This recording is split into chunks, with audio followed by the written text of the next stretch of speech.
এত সময় কষ্ট করার পরে যে কষ্টের প্রতিদান এরকমটা হবে আমি ভাবতে পারিনি। তো যাই হোক, আমাদের এখানে পানির সমস্যাটা অনেক দিন যাবৎ হচ্ছে। তাই দারাজ থেকে আমি একটা প্রোডাক্ট অর্ডার করছি এখানে এই টাঙ্কিটার উপরে বসানোর জন্য, যাতে মোটরটা অর্ডার করছি যাতে এই মোটরটা দিয়ে আমি পানিটা উপরে তুলতে পারি। তো দারাজ থেকে এসে পড়েছে 12 ভোল্টের solar DC motor air pump. পাম্পটা দেখতে খুবই সুন্দর, ওয়াটারপ্রুফ, ভালো একটা পাম্প। পানির স্পিডটাও ভালো। তো এটা সেট আপ করার জন্য এটার ইনপুটটা একটু মোটা, তো এটা আমি একটু এখন আগুন দিয়ে পুড়ে এটা ভালো করে কানেক্ট করব যাতে পানি লিক না করে বা কোনো সমস্যা না হয়।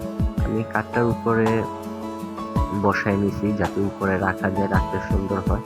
কিন্তু ভাইয়া এসে যে এরকম ভাবে বলবে এটা আমি আগে কখনো ভাবি নাই।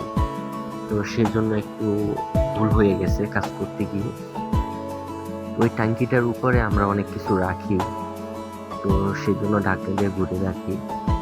তো এই জন্য আর কি ভাইয়া বলতেছে যে এই ট্যাঙ্কিটার উপরে আমাদের স্পেস অনেকটাই কম, তো এটার স্পেসটা যেহেতু কম, এটার উপরে রাখাটা তো মনে হয় ঠিক হবে না। আর ইলেকট্রিক জিনিস পানি পড়লে যাতে নষ্ট না হয় এই কারণে অন্য এতক্ষণ কষ্ট করার পরে সেট আপটা ঘুরাইতে হয়েছে। তো যাই হোক, আমি ওয়ারিং করতেছি পাইপের, তো শাটার নামাই দেখতেছি শাটারে বাজতেছে। তো এই কারণে আমি উপর দিয়ে সাইড দিয়ে নিয়ে নিয়েছি, যেটা দেখতে একটু আনইজি ফিল করা যায়, কারণ আমাদের এখানে অল্প জায়গা গুছানো রাখতে হয়। তো কিছু করার নাই, এটা কিছু পাইতে গেলে কিছু ছাড়তে হয়, এরকমটা ছেড়ে দিলাম। যাই হোক, এখন আউটপুটটা কানেক্ট করে দিলাম। কানেক্ট করে এটা ট্যাঙ্কির মুখটা যাতে একটু পাইপটা ঢুকে, এই কারণে একটু লিক করে ছিদ্র করে নিব, কারণ খোলা রাখা যাবে না, ময়লা টয়লা অনেক কিছু করতে পারে। এই জন্য পাইপটা ঢুকিয়ে দিলাম, ঢুকে এটা কানেক্ট করে উপরে বসাই দিলাম। এখন বসানোর পরে ওয়ারিং এর কাজটা করে নিব। ওয়ারিংটা করবো আমার 12 ভোল্টের একটা কয়েকটা বাতি জ্বলে একটা ডিসি 12 ভোল্টের একটা অ্যাডাপ্টার আছে, ওই অ্যাডাপ্টার দিয়ে আমি আমার খাবারের ডিসপ্লেতে কয়েকটা বাতি জ্বলে ওইখান থেকে কানেকশন করে নিব। তো একটা ব্যাড সুইচ আনছি, কারণ আমরা তো সকালে আসার পর থেকে খাবারের ডিসপ্লেতে লাইট অন করে রাখি।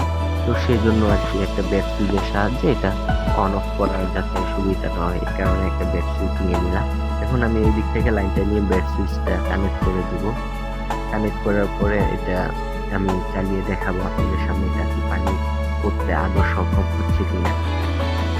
তো যাই হোক, এটা এটা কানেক্ট করার পরে আমার একটা লাইট কেটে গেছে, একটু ভুল হওয়ার কারণে মেবি। তো যাই হোক, কিছু করার নাই, কেটে যখন গেছে। তো ভালো করে কাজ করলে সবসময় খেয়াল রাখবেন ভালো করে যাতে কস্টিং বা সেফটিটা খেয়াল রাখবেন, না হলে ইলেকট্রনিক্সের জিনিস একটা থেকে আরেকটা সমস্যা হয়ে যেতে পারে। তো আমি ভালো করে করছিলাম, তো এর ফাঁকে দেওয়া হয়ে গেছে দুর্ভাগ্যবশত। যাই হোক, এটা আমি সেট আপ করলাম। সেট আপ করার পরে এখন ব্যাক সুইচটা কানেক্ট করে দিব। ব্যাক সুইচটার ভিতরে তারটা আমরা একটু মোটা দেওয়ার কারণে উপরের কাভারটা বসাতে একটু আনইজি ফিল করতেছিলাম। তো যাই হোক, উপরের তারটা একটু সাইড করে নিয়ে একটু কষ্ট করে বসাই দিলাম। শেষ পর্যন্ত সাকসেস হইলাম আমরা বসাই দিলাম। বসানোর পরে এটা নাটটা টাইট দিয়ে দিলাম। তো এখন যাব ভিতরে গিয়ে মোটরের তারের সাথে এখন ব্যাড সুইচ এবং আমার অ্যাডাপ্টারের তারটা কানেক্ট করে দিব। কানেক্ট করে দিয়ে ভালো করে কস্টিক মেরে দিতে হবে, কারণ এখানে পানি থাকবে, পানির অনেক কাজ করা হয়।